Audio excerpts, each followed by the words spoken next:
Dena dela goiz hartan, Mitxel eserita egon zen ia denbora guztian.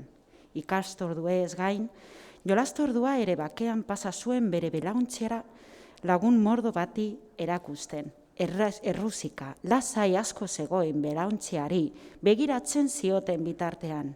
Beregan erreparatuko ez zutelakoan. Baina eguerdian eta etxeratzeko ordua jotzear zegoela, maizoak galdera batzuk egin zizkion Mitxeli. Honek jaiki egin behar izan zuen eta mapa baten ondora hurbildu.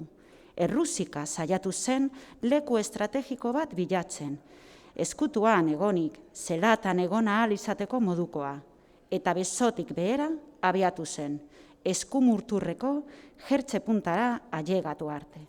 Polonia, Albania, Alemania, maizu ark izen batzuk esaten zituen eta Mitxelet mapa batean seinalatu behar zizkion.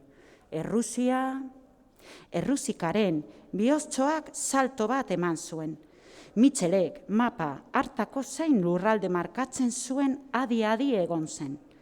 Baina zeharo desanimatu zen mantxa handi horizkaren neurriak ikustean.